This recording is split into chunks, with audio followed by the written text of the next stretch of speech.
Hello friends कैसे आप सभी। आशा करता हूं कि आप सभी लोग अच्छे होंगे, शानदार होंगे। ठीक है ना। आज के वीडियो में हम लोग बिहार पुलिस सिपाही भर्ती परीक्षा, जो परीक्षा 2025 में हुआ था, ठीक है ना, जिसका एग्जाम डेट जो है 3/8/2025 को, यानी 3 अगस्त 2025 को था। ठीक है ना, उसी को हम लोग देखेंगे। इसमें टोटल 100 प्रश्न दिए गए हैं। अगर आप चैनल पर नए हो तो चैनल को सब्सक्राइब कर लीजिएगा और इस बुक को हम कंप्लीट कराएंगे, यानी 2025 के सभी प्रश्नों को आपको इसी चैनल पर कराया जाएगा।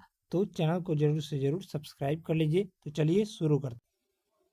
लेटेस्ट ये पेपर हुआ है, आप सभी को पता होगा, 19,838 पदों के लिए ये वैकेंसी आई हुई थी, उसी का ये पेपर है। ठीक है ना, अभी तक किसी ने नहीं करवाया है, हम करवा रहे हैं। तो चलिए, पहला प्रश्न दिया गया था, पहला प्रश्न पूछा गया था, ठीक है, 3 अगस्त को, लोकसभा में अनुसूचित जातियों के लिए कितना सीट आरक्षित है। तो इसका राइट आंसर देखेंगे तो आपका 84 सीट जो है आरक्षित है, और इसमें व्याख्या सहित भी दिया गया है। तो ध्यान से देखिएगा, लोकसभा में अनुसूचित जातियों के लिए 84 सीटें आरक्षित है, जबकि अनुसूचित जनजातियों के लिए 47 सीटें आरक्षित है। भारतीय संविधान के अनुच्छेद 81 में लोकसभा की संरचना के बारे में वर्णन है। लोकसभा के गठन के उद्देश्य से पूरे देश को 543 संसदीय क्षेत्रों में विभाजित किया गया है। चलिए अगला प्रश्न देखेंगे। RTPCR शब्द दर्शाता है। इसका जो करेक्ट आंसर देखेंगे तो हो जाएगा B option, reverse transcriptase polymerase chain reaction. ठीक है, यानी ऑप्शन हो जाएगा B, real time RTPCR reverse transcription polymerase chain reaction एक संवेदनशील और तेज परीक्षण है, जिसका उपयोग किसी भी नमूने में विशिष्ट आनुवंशिक पदार्थों की उपस्थिति का पता लगाने के लिए किया जाता है। यह आनुवंशिक पदार्थ मनुष्यों, बैक्टीरिया और SARS-CoV-2 जैसे वायरस के लिए विशिष्ट हो सकते हैं, यानी ऑप्शन हो जाएगा बी ऑप्शन करेक्ट आंसर हो जाएगा। चलिए तीसरा प्रश्न पूछा गया था, साइन ए बराबर 3/4 तो कॉस ए बराबर ज्ञात करें। तो साइन ए बराबर 3/4, तो इसका P/H होता है, तो बी हमें निकालना है। तो बी बराबर देखेंगे तो ये बी बराबर √H² माइनस P² होता है। तो H का जब स्क्वायर करेंगे तो 4 का स्क्वायर करेंगे तो यहाँ पर 16 आ जाएगा, और -9, तो 16 में से 9 जाएगा तो आपका आ जाएगा √7, और बटा में √7 आ जाएगा। ठीक है ना, और तो हमें कॉस ए का मान ज्ञात करना है। तो B/H होता है इसका फार्मूला। तो √7 आया बी का मान, और H का मान पहले से ही दिया गया है √7/4, यानी ऑप्शन हो जाएगा बी। आशा करते हैं आप सभी को समझ में आया होगा, नहीं समझ में आया है तो यहाँ पर इसका डिस्कशन दिया गया है। चलिए अगला प्रश्न है, निम्नलिखित में से प्रकाश शब्द का पर्यायवाची है। तो इसका राइट आंसर देखेंगे तो आलोक हो जाएगा। प्रकाश शब्द का पर्यायवाची शब्द आलोक, ज्योति, प्रभा, चमक, धूति इत्यादि होती है। मनुज का पर्यायवाची मनुष्य, मानव, नर, आदमी। प्रसून का पर्यायवाची फूल, पुष्प, सुमन, कुसुम। दल का पर्यायवाची समूह, संघ, गण, टोली, सेना इत्यादि। अगला प्रश्न पूछा गया था, select the meaning of the given idiom. Haste makes waste. तो इसका राइट आंसर देखेंगे तो ए ऑप्शन हो जाएगा, to do things quickly result in mistakes. चलिए अगला प्रश्न दिया गया है, यहाँ पर अगला सवाल पूछा गया था, हाँ, कालबेलिया किस भारतीय राज्य की आदिवासी नृत्य शैली है। तो कालबेलिया जो है ये आपका राजस्थान राज्य से संबंधित है, यानी ऑप्शन हो जाएगा ए। इसका व्याख्या देखेंगे तो राजस्थान का कालबेलिया हो जाएगा, केरल का कथकली हो जाएगा, मेघालय का वंगला नोकरेम हो जाएगा, और गोवा का फुगड़ी हो जाएगा। ठीक है, याद रखिएगा। चलिए नेक्स्ट पूछा गया था 7 नंबर, मानव शरीर की सबसे बड़ी हड्डी कौन सी है। तो आप सभी को पता होगा, जांग की हड्डी, जिसे फीमर कहते हैं, ऑप्शन हो जाएगा सी। मानव शरीर की सबसे बड़ी हड्डी फीमर है, जिसे जांघ की हड्डी भी कहा जाता है। यह हड्डी शरीर की सबसे लंबी, मजबूत और सबसे भारी हड्डी होती है, जो खड़े होने, चलने और संतुलन बनाए रखने में महत्वपूर्ण भूमिका निभाती है। चलिए नेक्स्ट प्रश्न जो है मैथ का है, इसका PDF आपको टेलीग्राम पर मिल जाएगा, वहां से इस प्रश्न को देख लीजिएगा। चलिए नेक्स्ट है, महादेवी वर्मा की कृति है। तो महादेवी वर्मा की कृति आपका हो जाएगा डी ऑप्शन, अतीत के चलचित्र। महादेवी वर्मा की कृति निहार, रसीम, नीरजा, सांध्य गीत, दीपशिखा, यामा, यामा सबसे महत्वपूर्ण है इनकी, सत्यपर्णा, पथ के साथी, अतीत के चित्र, चलचित्र, मेरे परिवार, स्मृतियों की रेखाएं इत्यादि है। स्वर्ण धूलि जो है सुमित्रा नंदन पंत की कृति है। खंजन नयन अमृतलाल नागर की कृति है। और गीतिका जो है सूर्यकांत त्रिपाठी निराला की कृति है। चलिए अगला प्रश्न है, ये मैथ का है तो ये इंग्लिश का प्रश्न है, तो इसका राइट आंसर हो जाएगा ए ऑप्शन। ठीक है, चलिए अगला प्रश्न देखेंगे। राष्ट्रीय कवि रामधारी सिंह दिनकर को उनके निम्नलिखित में से किस रचना के लिए ज्ञानपीठ पुरस्कार से सम्मानित किया गया था? इसका राइट आंसर देखेंगे तो उर्वशी हो जाएगा, ऑप्शन हो जाएगा बी। राष्ट्र कवि रामधारी सिंह दिनकर को उर्वशी के लिए ज्ञानपीठ पुरस्कार 1972 में प्रदान किया गया था, जबकि उर्वशी का 1961 में प्रकाशन किया गया था। इसमें 5 अंक या 5 भाग हैं, जिसमें ऋग्वेद में वर्णित राजा पुरुरवा और अप्सरा उर्वशी की प्राचीन आख्यान पर आधारित है। चलिए नेक्स्ट है, साबुन बनाने के लिए किसका उपयोग किया जाता है? तो साबुन बनाने के लिए जो है बेसन का उपयोग किया जाता है। ठीक है, ऑप्शन हो जाएगा ए। साबुन बनाने के लिए बेसन का उपयोग किया जाता है। बेसन एक प्राकृतिक सामग्री है जो साबुन बनाने में इस्तेमाल होती है, जबकि चावल, ज्वार और बाजरा मुख्य रूप से खाद्य पदार्थ है। साबुन बनाने के लिए तेलों और वसाओं को कास्टिक सोडा जैसे क्षार के साथ मिलाया जाता है। नेक्स्ट प्रश्न ये मैथ का है, तो इसका राइट आंसर देखेंगे तो बी हो जाएगा 1 और 3/7। यहाँ पर इसका डिस्कशन दिया गया है। नेक्स्ट है, जगदीश शब्द का संधि विच्छेद है। तो जगदीश का संधि विच्छेद जगत प्लस ईश हो जाएगा, यानी ऑप्शन हो जाएगा डी। ठीक है, यह व्यंजन संधि का उदाहरण है। नेक्स्ट है, select the miss spelt word, यानी गलत चुनना है, तो आपका ऑप्शन हो जाएगा ए। चलिए अगला प्रश्न देखेंगे। हुमायूं नामा डैश द्वारा लिखा गया था। तो हुमायूं नामा के लेखक कौन है? तो गुलबदन बेगम है, यानी ऑप्शन हो जाएगा ए। इसका यहाँ पर व्याख्या दिया गया है। हुमायूं नामा के लेखक गुलबदन बेगम, बाबर नामा के लेखक बाबर, तारीख ए फिरोज शाही के लेखक जियाउद्दीन बरनी, तारीख उल हिंद के लेखक अलबरूनी और तबाकत ए नासिर के लेखक मिनहाज उज सिराज। ठीक है, ये काफी इंपॉर्टेंट पुस्तक यहाँ पर दिए गए हैं। चलिए अगला प्रश्न देखेंगे।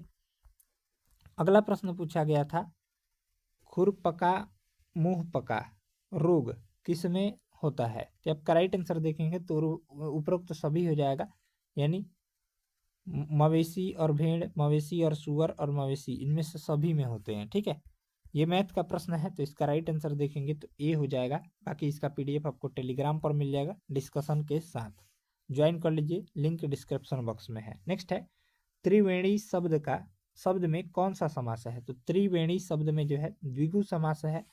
त्रिवेणी शब्द में द्विगु समास है जिसका विग्रह 3 वणियों यानी नदियों का समाहार है। जिस समास का पहला पद संख्यावाची यानी जैसे 1 2 और दूसरा पद कोई संज्ञा हो, उसे हम लोग द्विगु समास कहते हैं। चलिए नेक्स्ट है, ये आपका इंग्लिश का प्रश्न है, तो इसका राइट आंसर हो जाएगा बी ऑप्शन। चलिए नेक्स्ट है, बांग्लादेश के ग्रामीण बैंक का गठन किस वर्ष किया गया था? आपका राइट आंसर देखेंगे तो 1983 में किया गया था। बांग्लादेश के ग्रामीण बैंक का गठन 1983 में किया गया था। यह मोहम्मद यूनुस के नेतृत्व में शुरू हुई एक पायलट परियोजना थी, जिसे 1976 में लॉन्च किया गया। पुनः 1983 में राष्ट्रीय कानून के तहत एक स्वतंत्र बैंक के रूप में स्थापित किया गया। वर्ष 2006 में मोहम्मद यूनुस को गरीबी उन्मूलन के क्षेत्र में उनके योगदान के लिए संयुक्त रूप से शांति का नोबेल पुरस्कार दिया गया। कब दिया गया था? तो वर्ष 2006 में। चलिए अगला प्रश्न है, धारावाही परिनालिका के अंदर चुंबकीय क्षेत्र की प्रकृति क्या होती है? तो इसका राइट आंसर देखेंगे तो आपका हो जाएगा ए ऑप्शन हो जाएगा, प्रबल एक समान चुंबकीय क्षेत्र के तरफ होती है, यानी ऑप्शन हो जाएगा ए। चलिए इसका व्याख्या देखेंगे।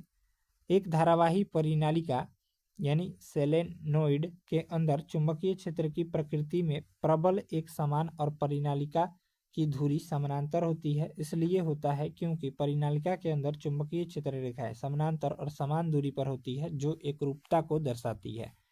नेक्स्ट है, 1296 का वर्गमूल ज्ञात कीजिए। आपका राइट आंसर हो जाएगा 36। चलिए नेक्स्ट है, उसे धीरे धीरे लिखने की आदत है। रेखांकित शब्द क्या है? तो धीरे धीरे आपका क्रिया विशेषण है। ठीक है, ऑप्शन हो जाएगा ए। चलिए नेक्स्ट है, यहाँ पर इंग्लिश का प्रश्न है तो इसका राइट आंसर हो जाएगा ए, ऑप्शन में गलती है।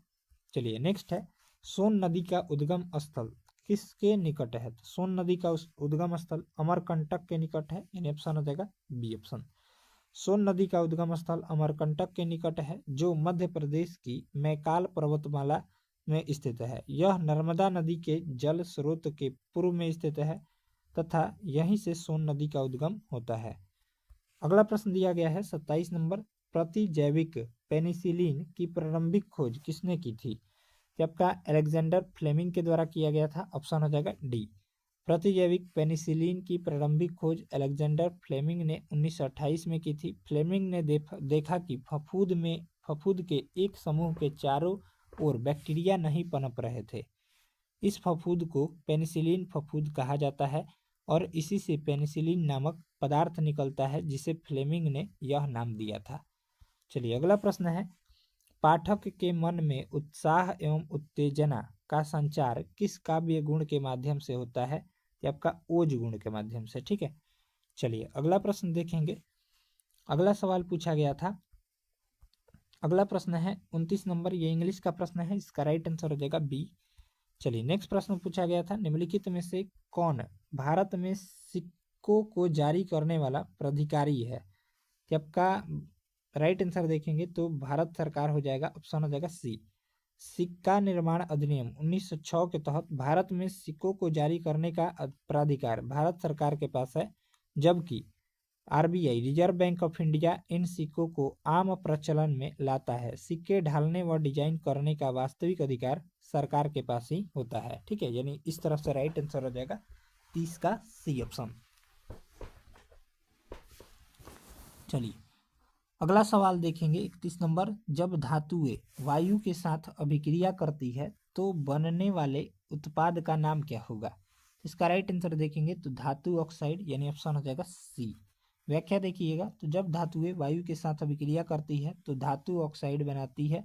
इस अभिक्रिया में धातु ऑक्सीजन के साथ प्रतिक्रिया करती है, जिससे एक धातु ऑक्साइड यौगिक बनता है। उदाहरणार्थ, लौह के हवा में ऑक्सीजन के साथ अभिक्रिया करने पर आयरन ऑक्साइड Fe2O3 बनता है। अधिकांश धातु ऑक्साइड क्षारीय प्रकृति की होती है। ठीक है, चलिए नेक्स्ट है, लड़की शब्द का अन्य बहुवचन रूप है। आपका राइट आंसर देखेंगे तो लड़कियां हो जाएगा, ऑप्शन हो जाएगा ए। आसान भी प्रश्न पूछे गए थे और हार्ड भी प्रश्न पूछे गए थे। नेक्स्ट है, ये इंग्लिश का प्रश्न है तो इसका राइट आंसर देखिएगा तो ए ऑप्शन सही हो जाएगा। ठीक है, इसका आपको टेलीग्राम पर डिस्कशन मिल जाएगा। चलिए नेक्स्ट है, स्वामी विवेकानंद ने 1893 में विश्व धर्म सम्मेलन में भाग कहाँ लिया? आपका राइट आंसर देखेंगे तो शिकागो में, यानी ऑप्शन हो जाएगा डी।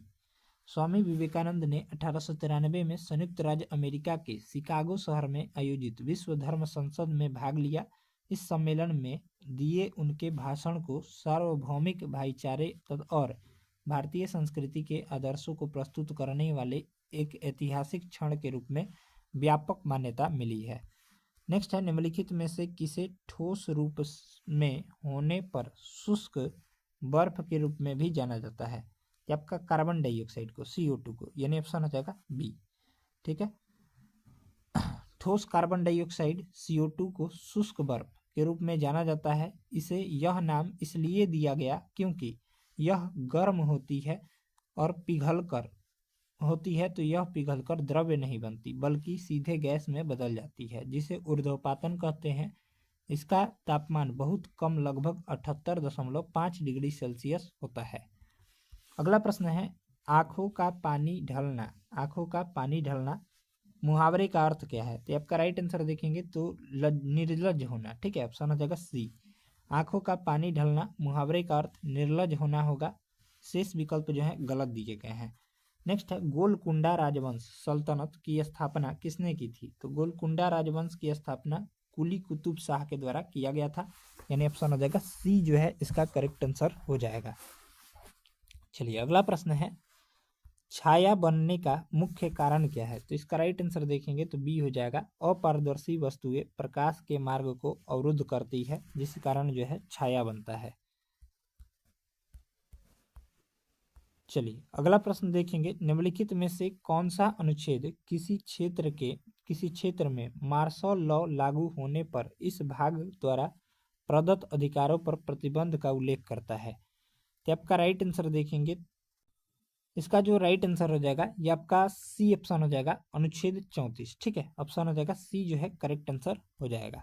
चलिए इसका व्याख्या देखते हैं। यहाँ पर दिया गया है प्रावधान और अनुच्छेद दिए गए हैं। तो अनुच्छेद 32 में जो है ये आपका संवैधानिक उपचारों का अधिकार है, सही है।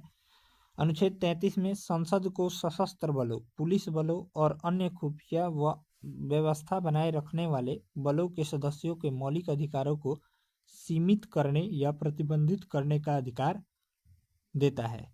बाकी अनुच्छेद 34 किसी क्षेत्र में मार्शल लॉ लागू होने पर इस भाग द्वारा प्रदत्त अधिकारों पर निर्बंध लगाता है, और अनुच्छेद 35 जो है संसद को कुछ मौलिक अधिकारों को लागू करने के लिए कानून बनाने का अधिकार देता है। नेक्स्ट है, हमारे शरीर में गति के लिए कौन सा ऊतक उत्तरदायी है? तो आपका राइट आंसर देखेंगे तो पेशीय ऊतक, ऑप्शन हो जाएगा सी। हमारे शरीर में गति के लिए पेशीय ऊतक होगा, यहाँ पर ऊतक उत्तरदायी है जो सिकुड़ने और शिथिल होने की क्षमता रखता है, जिससे स्वैच्छिक और अनैच्छिक दोनों तरह की गतिविधियां संभव होती है। इसमें कंकाल, हृदय और चिकनी पेशी नामक 3 प्रकार की पेशी ऊतक शामिल होते हैं। नेक्स्ट, फरवरी 2025 में प्रकाशित पुस्तक the new icon Savarkar and the facts के लेखक कौन है? तो आपका राइट आंसर देखेंगे तो अरुण चौधरी हैं। ठीक है, बाकी शशि थरूर के लेखक द पैराडॉक्सिकल प्राइम मिनिस्टर इनकी पुस्तक है। ठीक है, the new icon Savarkar and the facts के लेखक अरुण चौधरी हैं। द गोल्डन गेट के लेखक विक्रम सेठ हैं, और वन इंडियन गर्ल के लेखक चेतन भगत हैं। चलिए अगला प्रश्न है, रक्त का थक्का बनाने में निम्नलिखित में से कौन सा थक्का बनाने वाला प्रोटीन घटक शामिल होता है? तो आपका फाइब्रिनोजेन नामक प्रोटीन, यानी ऑप्शन हो जाएगा बी। रक्त का थक्का बनाने में शामिल प्रोटीन घटक फाइब्रिनोजेन है। यह एक लंबा, पतला और चिपचिपा प्रोटीन है जो फाइब्रिनोजेन नामक घुलनशील प्रोटीन से बनता है तथा घाव लगने पर एक जाल बनाता है जो रक्त कोशिकाओं को बांधकर थक्के को स्थिर करता है। चलिए अगला प्रश्न है, भगोरिया त्योहार डैश राज्य का एक लोकप्रिय त्योहार है? तो आपका राइट आंसर देखेंगे तो भगोरिया जो है मध्य प्रदेश का लोकप्रिय त्योहार है, यानी ऑप्शन हो जाएगा डी। चलिए असम का बिहू हो जाएगा, महाराष्ट्र का शिवाजी उत्सव और गणपति उत्सव हो जाएगा, हॉर्नबिल नागालैंड का हो जाएगा, भगोरिया मध्य प्रदेश का हो जाएगा। चलिए नेक्स्ट है, विटामिन B1 को अन्य नामों से जाना जाता है। तो विटामिन B1 को जो है ये आपको क्या नाम से जाना जाता है? तो विटामिन B1 को यहाँ पर थाइमीन नाम से जाना जाता है। ठीक है, बाकी विटामिन B6 को पायरोडॉक्सिन के नाम से, विटामिन A को रेटिनॉल के नाम से, विटामिन D को टोकोफेरॉल के नाम से जाना जाता है। अगला प्रश्न है, बोल्शेविक क्रांति को किससे प्रेरणा मिली थी? तो आपका राइट आंसर देखेंगे तो मार्क्सवाद से, ऑप्शन हो जाएगा ए।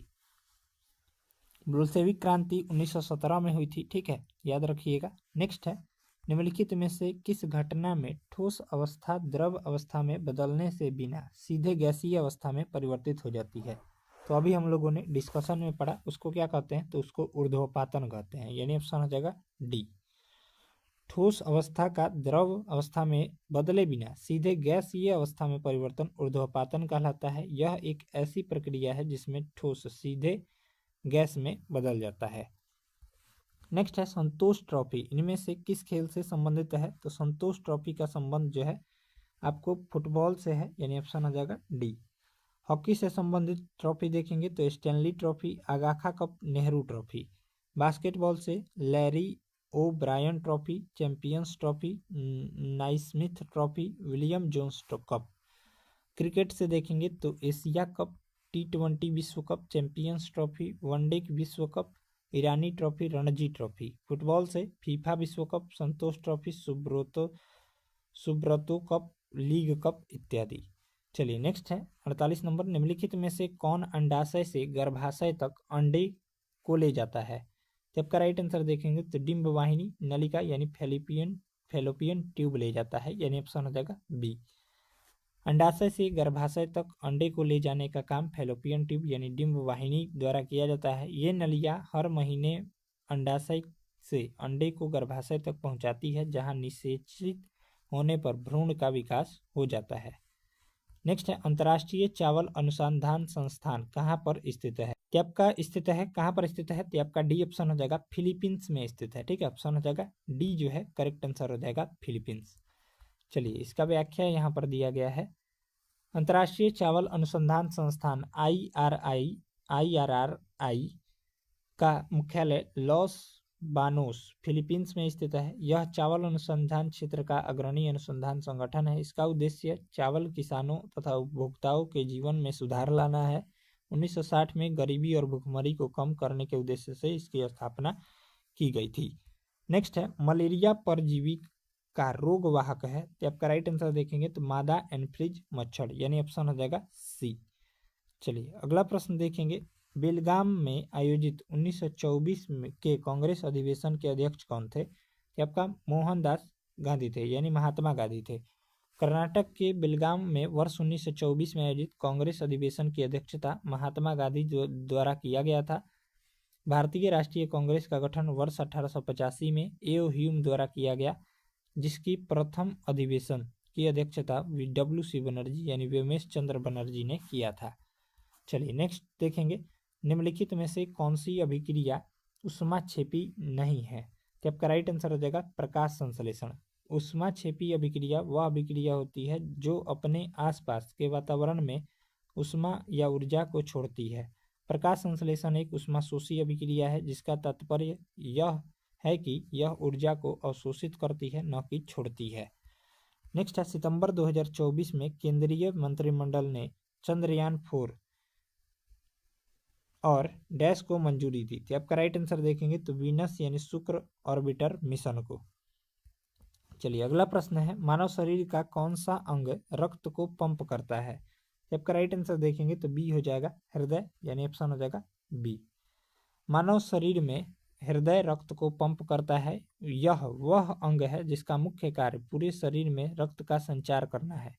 हृदय को शरीर के सभी अंगों तक ऑक्सीजन और पोषक तत्व पहुंचाने के लिए पंप करता है। यह शरीर में ऑक्सीजन रहित रक्त को लेता है, उसे फेफड़ों में पहुंचाता है ताकि उसमें ऑक्सीजन भर जाए, पुनः ऑक्सीजन युक्त रक्त को शरीर के विभिन्न हिस्सों में वितरित करता है। नेक्स्ट है भारतीय उपग्रह श्रृंखला इनसेट एक उदाहरण है। तो आपका राइट आंसर हो जाएगा सी, मौसम विज्ञान संबंधित उपग्रह। भारतीय उपग्रह श्रृंखला इनसेट भारतीय राष्ट्रीय उपग्रह प्रणाली इंडियन नेशनल सैटेलाइट सिस्टम का एक उदाहरण है, जो इसरो द्वारा प्रक्षेपित बहुउद्देश्य भूस्थैतिक उपग्रहों की एक श्रृंखला है, जिसका उपयोग मुख्य रूप से दूर संचार, प्रसारण, मौसम विज्ञान और खोज एवं बचाव कार्यों के लिए किया जाता है। अगला प्रश्न है, निम्नलिखित में से कौन सी सामग्री पारदर्शी है? तो आपका राइट आंसर देखेंगे तो कांच हो जाएगा। कांच, पानी, हवा पारदर्शी सामग्री के उदाहरण है, क्योंकि ये प्रकाश को स्वयं से होकर गुजरने देते हैं, जिनके आर पार देखा जा सकता है, जबकि लकड़ी, धातु, गत्ता अपारदर्शी सामग्री के उदाहरण है। नेक्स्ट है खेलो इंडिया यूथ गेम्स को पहले डैश कहा जाता था? तो आपका खेलो इंडिया स्कूल गेम्स कहा जाता था, यानी ऑप्शन हो जाएगा डी। चलिए अगला प्रश्न है, निम्नलिखित में से कौन सा नर प्रजनन तंत्र के भाग हैं? तो आपका शुक्रवाहक, नलिका और अंडकोश, यानी ऑप्शन हो जाएगा बी। चलिए नेक्स्ट है, दुर्गावती जलप्रपात बिहार के डैश जिले में स्थित है? तो आपका कैमूर जिले में है। दुर्गावती जलप्रपात बिहार के कैमूर जिले में स्थित है। यह रोहतास पठार के किनारे दुर्गावती नदी पर बना है। दुर्गावती नदी कर्मनाशा नदी की सहायक नदी है। अगला प्रश्न है 60 नंबर, अचानक शारीरिक गतिविधि के दौरान हमारी पेशियों में किस पदार्थ के जमे रहने से ऐंठन होती है, यानी दर्द होता है? तो आपका राइट आंसर देखेंगे तो लैक्टिक एसिड हो जाएगा, ऑप्शन हो जाएगा बी। चलिए नेक्स्ट है, जो इम्पोर्टेंट है उसी का डिस्कशन करेंगे। चलिए अगला प्रश्न दिया गया है, निम्नलिखित में से कौन सी तेल रिफाइनरी असम में स्थित नहीं है? नहीं है पूछा है। तो आपका राइट आंसर देखेंगे तो बरौनी। ठीक है, डिगबोई, नुमालीगढ़, नोनमती, बोंगाईगांव असम की तेल रिफाइनरी है, जबकि बरौनी तेल रिफाइनरी बिहार में स्थित है। ठीक है, चलिए अगला प्रश्न देखेंगे।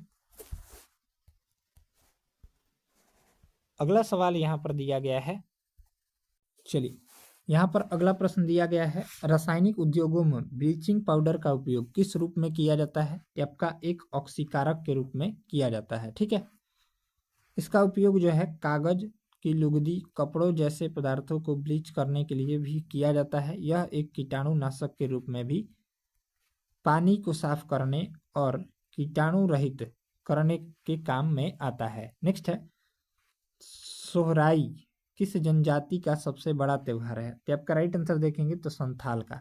सोहराई संथाल जनजाति का सबसे बड़ा त्योहार है जो फसल कटाई के बाद मनाया जाता है। इसमें मवेशियों, कृषि उपकरणों और प्रकृति की पूजा की जाती है। यह 5 दिनों तक चलने वाला एक पारंपरिक फसल और प्रकृति का पर्व है, जिसे झारखंड, बिहार, छत्तीसगढ़, पश्चिम बंगाल जैसे राज्यों में मनाया जाता है। नेक्स्ट है, क्या होता है जब वसा और तेल युक्त खाद्य पदार्थ को अधिक समय तक बाहर रखा जाता है? कि आपका भोजन में विद्यमान वसा और तेल ऑक्सीकृत हो जाते हैं, यानी ऑप्शन हो जाएगा ए ऑप्शन करेक्ट आंसर हो जाएगा। चलिए नेक्स्ट है, मिथिला लोक चित्रकला को डैश नाम से जाना जाता है? कि आपका मधुबनी के नाम से जाना जाता है, ऑप्शन हो जाएगा सी। मिथिला लोक चित्रकला को मधुबनी पेंटिंग के नाम से जाना जाता है। यह बिहार के मिथिला क्षेत्र में पनपी एक पारंपरिक कला है जिसकी विशेषता जीवंत रंग, जटिल डिजाइन और प्राकृतिक रूपांकन है। यह भारत की समृद्ध सांस्कृतिक विरासत को दर्शाती है। अगला प्रश्न है 66 नंबर, निम्नलिखित में से कौन से प्लाज्मा में मौजूद नहीं है? तो आपका अपाचित भोजन। प्लाज्मा एक तरल घटक है जो संपूर्ण रक्त कोशिकाओं को निलंबन में रखता है। यह मुख्य रूप से जल 90 से 95% से बना होता है तथा इसमें लवण, प्रोटीन और हार्मोन पाए जाते हैं। चलिए अगला प्रश्न देखेंगे, 200 रुपए के बैंक नोट पर किसका रूपांतरण छपा है? तो आपका राइट आंसर देखेंगे तो सांची के स्तूप का। 200 रुपए नोट पर सांची स्तूप, 500 रुपए नोट पर लाल किला, 50 रुपए के नोट पर रथ के साथ हम्पी, 10 रुपए के नोट पर कोणार्क मंदिर, 100 रुपए के नोट पर रानी की वाव और 20 रुपए के नोट पर एलोरा की गुफा। याद रखिएगा। नेक्स्ट है, सीएनजी का पूर्ण रूप क्या है? तो कंप्रेस्ड नेचुरल गैस, यानी ऑप्शन हो जाएगा ए। सीएनजी का पूर्ण रूप संपीड़ित प्राकृतिक गैस, जिसे कंप्रेस्ड नेचुरल गैस भी कहा जाता है। यह एक प्रकाश का स्वच्छ ईंधन है जिसका उपयोग मुख्य रूप से वाहनों में किया जाता है। यह हवा के दबाव से प्राकृतिक रूप से बनाती है। नेक्स्ट है, हॉकी मास्टर्स कप 2025 में महिला और पुरुष वर्ग का खिताब किसने जीता? कि आपका उड़ीसा और तमिलनाडु ने। ऑप्शन हो जाएगा ए। चलिए अगला प्रश्न है, यहां पर जो है मिलान करना है कमी और उनके रोग दिए गए हैं। तो विटामिन ए की कमी से रतौंधी रोग होता है, यानी ए का हो जाएगा सी। एक का हो जाएगा सी, ये ऑप्शन कट गया। ठीक है, बाकी विटामिन डी की कमी से जो है रिकेट्स रोग होता है, तो बी, 2 का हो जाएगा बी। तो 2 का बी केवल एक ही ऑप्शन में है, यानी ऑप्शन हो जाएगा ए। बाकी यहाँ पर विटामिन सी की कमी से जो है स्कर्वी होता है, और आयरन की कमी से एनीमिया होता है, और आयोडीन की कमी से ग्वाइटर यानी घेंगा होता है, यानी ऑप्शन हो जाएगा ए। चलिए अगला प्रश्न है, मिला ही दिया है। नेक्स्ट है, जवाहर रोजगार योजना किस पंचवर्षीय योजना में शुरू की गई थी? तो आपका राइट आंसर देखेंगे तो हो जाएगा डी ऑप्शन। ठीक है, जवाहर रोजगार योजना 1989 में राजीव गांधी सरकार द्वारा 7वीं पंचवर्षीय योजना के दौरान शुरू किया गया था। इस योजना का उद्देश्य क्षेत्रीय क्षेत्रों, ग्रामीण क्षेत्रों में रोजगार के अवसर पैदा करना और इन क्षेत्रों में बुनियादी ढांचे में सुधार करना था। नेक्स्ट है, ध्यान पूर्वक भोजन करते समय कौन सा हार्मोन मस्तिष्क को तृप्ति का संकेत देता है? तो आपका राइट आंसर देखेंगे तो लेप्टिन नामक हार्मोन। ठीक है, ऑप्शन हो जाएगा सी। नेक्स्ट है, मौर्य साम्राज्य का अंतिम शासक कौन था? तो आपका बृहद्रथ था, ऑप्शन हो जाएगा बी। मौर्य साम्राज्य प्राचीन भारत का एक प्रथम बड़ा साम्राज्य था जिसकी स्थापना 322 बीसी में चंद्रगुप्त मौर्य द्वारा नंद वंश के अंतिम शासक घनानंद को पराजित करके किया गया था। इसका अंतिम शासक बृहद्रथ था जिसकी हत्या उसके सेनापति पुष्यमित्र शुंग ने करके शुंग वंश की स्थापना की। नेक्स्ट है 74 नंबर, निम्नलिखित में से कौन सी छड़ के आकार की संरचना केवल तभी केंद्रक में पाई जाती है जब कोशिका विभाजित होने वाली हो। तो इसका राइट आंसर देखेंगे तो गुणसूत्र हो जाएगा, ठीक है, क्रोमोसोम, ऑप्शन हो जाएगा सी। नेक्स्ट है बिहार के किस जिले को सिल्क सिटी के नाम से जाना जाता है? तो आपका भागलपुर जिले को, ऑप्शन हो जाएगा बी ऑप्शन, ठीक है। बिहार के भागलपुर जिले को सिल्क सिटी के नाम से जाना जाता है, जहां मुख्य रूप से टसर रेशम और भागलपुरी साड़ियां बनती है तथा पूरे देश के साथ साथ विदेशों में भी इनका निर्यात होता है। नेक्स्ट है निम्नलिखित में से कौन सा प्रोटीन का स्रोत नहीं है? तो आपका राइट आंसर देखेंगे तो मक्खन। मक्खन प्रोटीन का स्रोत नहीं है, अपितु विटामिन का स्रोत है। इसमें मुख्य रूप से विटामिन ई पाया जाता है। विटामिन ई को ब्यूटी विटामिन के नाम से जाना जाता है, जबकि दालें, अंडा, मछली, पनीर, दूध आदि प्रोटीन के समृद्ध स्रोत हैं। नेक्स्ट है आईपीएल 2025 सीजन में सर्वाधिक रन बनाकर ऑरेंज कप किसने जीता? कि आपका साई सुदर्शन ने जीता, यानी ऑप्शन हो जाएगा सी। चलिए अगला प्रश्न देखेंगे।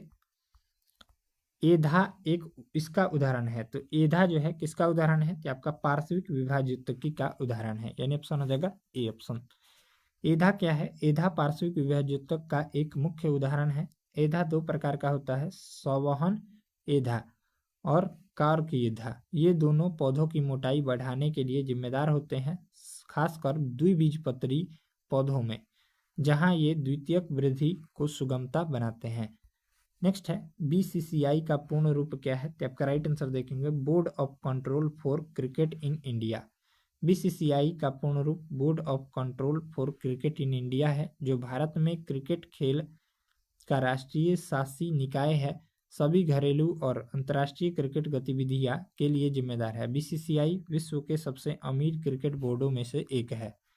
नेक्स्ट है ऊष्मा अंतरण की कौन सी विधि को माध्यम की आवश्यकता नहीं होती है? तो आपका विकिरण विधि को, ठीक है, ऑप्शन हो जाएगा बी। चलिए अगला प्रश्न देखेंगे। राष्ट्रीय केला अनुसंधान संस्थान कहाँ स्थित है? कि आपका तिरुचिरापल्ली में स्थित है, यानी ऑप्शन हो जाएगा बी। चलिए अगला प्रश्न देखेंगे। निम्नलिखित में से कौन परिधीय तंत्रिका तंत्र के भाग है? कि आपका राइट आंसर देखेंगे तो कपाल और मेरु तंत्रिकाएं दोनों। चलिए अगला प्रश्न देखेंगे। गुजरात के पूर्व मुख्यमंत्री विजय रूपानी की मृत्यु में शामिल विमान कौन सा था? कि आपका बोइंग 787-8 ड्रीम लाइनर था, ठीक है। गुजरात के पूर्व मुख्यमंत्री विजय रूपानी की 12 जून 2025 को अहमदाबाद में एक दुर्घटना से मृत्यु हो गई। यह हादसा अहमदाबाद से लंदन जा रहे एयर इंडिया के बोइंग 787-8 ड्रीम लाइनर नामक विमान से हुई। चलिए अगला प्रश्न देखेंगे। ड्रीम लाइनर विमान से घटित हुई, जिसमें 241 यात्री तथा क्रू सदस्य तथा 19 लोग बाहर के मैदान में लोगों की मृत्यु हो गई। नेक्स्ट है निम्नलिखित में से कौन सी ऑक्सीकरण अभिक्रिया का उदाहरण नहीं है? कि आपका राइट आंसर हो जाएगा सी, जिंक ऑक्साइड से जिंक का निर्माण। चलिए अगला प्रश्न देखेंगे। कर्क रेखा निम्नलिखित में से किस राज्य से होकर गुजरती है? तो कर्क रेखा जो है किस देश से होकर गुजरती है पूछा है। कि आपका राइट आंसर हो जाएगा माली। कर्क रेखा 23.5 डिग्री उत्तरी अक्षांश पर स्थित है और यह कर्क रेखा कई देशों से गुजरती है, अतः उपरोक्त में से माली जो है सही विकल्प है। अफ्रीका देश है, कर्क रेखा इस देश से होकर गुजरती है। कर्क रेखा पर स्थित देश Mexico, Bahamas, Mauritania, Mali, Algeria, Libya, मिस्र, नाइजीरिया, सऊदी अरब, Oman, UAE, Bharat, Bangladesh, Myanmar, चीन, ताइवान, ये सभी जो है कर्क रेखा पर स्थित देश हैं।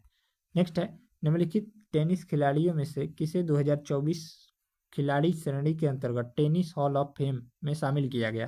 तो आपका लिएंडर पेस को, ठीक है, ऑप्शन हो जाएगा ए। चलिए अगला प्रश्न देखेंगे। भारत के राष्ट्रपति पॉकेट वीटो के तहत किसी विधेयक को कितनी अवधि तक अपने पास विचार के लिए रख सकता है? तो आपका अनिश्चित अवधि के लिए, ऑप्शन हो जाएगा डी। भारत के राष्ट्रपति 3 निषेधाधिकार होते हैं, जो पॉकेट वीटो, पॉकेट निलंबन व निरपेक्ष होते हैं। भारतीय राष्ट्रपति को वीटो की शक्ति का प्रावधान अनुच्छेद 111 के तहत किया गया है, जो पूर्ण वीटो, निलंबन, वीटो व पॉकेट वीटो के रूप में जाना जाता है। इसमें पॉकेट वीटो को अनिश्चित अवधि के लिए राष्ट्रपति अपने पास विचार के लिए रख सकता है। नेक्स्ट है संयुक्त अरब अमीरात की मुद्रा क्या है, ये आपका दिरहम है। ठीक है, संयुक्त अरब अमीरात की मुद्रा दिरहम है। रियाल सऊदी अरब व ईरान दोनों देश की मुद्रा है। हालांकि यह सऊदी अरब व ईरानी रियाल के नाम से भी जाना जाता है। नेक्स्ट है निम्नलिखित में से कौन भारत का सबसे ऊंचा जलप्रपात है, तो आपका राइट आंसर देखेंगे तो कुंचिकल जलप्रपात इसका राइट आंसर हो जाएगा। कुंचिकल जलप्रपात भारत में सबसे ऊंचा जलप्रपात है। यह जलप्रपात कर्नाटक राज्य के शिमोगा जिले में वराही नदी पर बनाया गया है। यह जलप्रपात लगभग 455 मीटर ऊंचा है। नेक्स्ट है वुलर झील किस भारतीय राज्य में स्थित है, तो वुलर झील जो है जम्मू कश्मीर राज्य में है।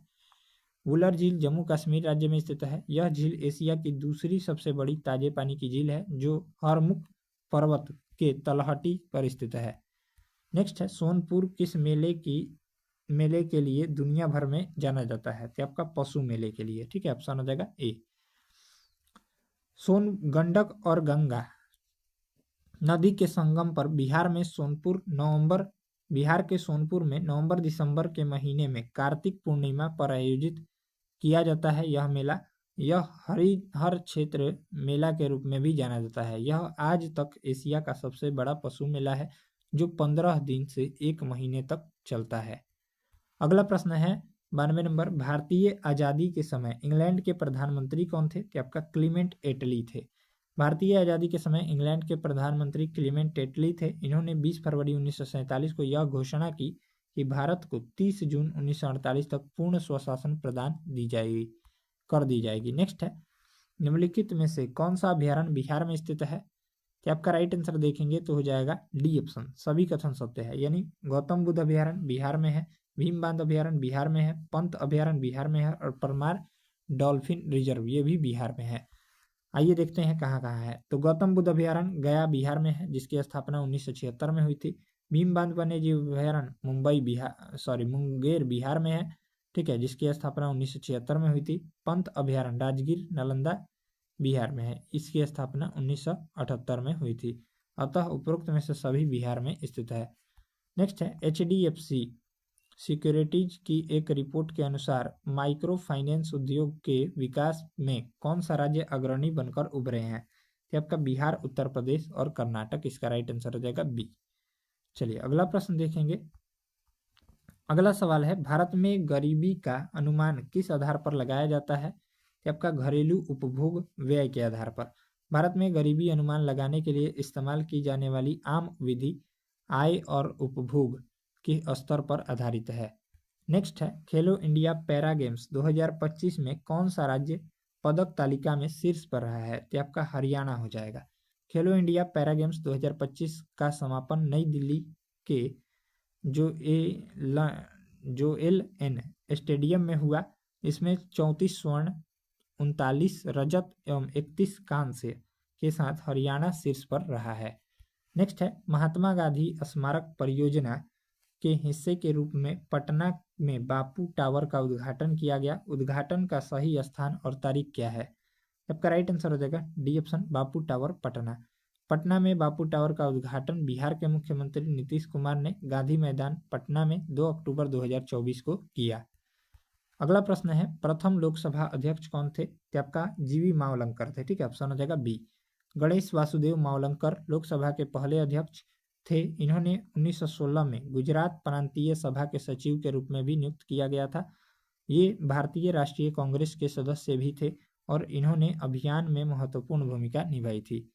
नेक्स्ट है भारतीय संविधान की कौन सी अनुसूची राज्यपालों के वेतन से संबंधित है, जबकि वेतन से संबंधित है दूसरी अनुसूची और शपथ से संबंधित है तीसरी अनुसूची। ठीक है, याद रखिएगा। भारतीय संविधान की दूसरी अनुसूची में राज्यपाल, राष्ट्रपति जैसे महत्वपूर्ण पदाधिकारियों के वेतन व भत्ते सम्मिलित है। तीसरी अनुसूची में शपथ बताया हमने और प्रतिज्ञा सम्मिलित है। चौथी अनुसूची राज्यसभा में सीटों के आवंटन से संबंधित है और बाकी 5वीं अनुसूची SC/ST के विशेष प्रावधान से संबंधित है। नेक्स्ट है नूर सुल्तान निम्नलिखित में से किस देश की राजधानी है, तो आपका राइट आंसर देखेंगे तो कजाकिस्तान की राजधानी है। नूर सुल्तान जिसे अब आधिकारिक रूप से अस्ताना कहा जाता है, कजाकिस्तान की राजधानी है। उज्बेकिस्तान की राजधानी ताशकंद है। तुर्कमेनिस्तान की राजधानी अशगाबाद है। कजाकिस्तान की राजधानी नूर सुल्तान है और किर्गिस्तान की राजधानी बिश्केक है। ठीक है, तो चलिए इस तरह से इस वीडियो में हम लोग 100 प्रश्नों को देखे हैं जो कि आपके एग्जाम में यानी 3 अगस्त 2025 को पूछे गए थे।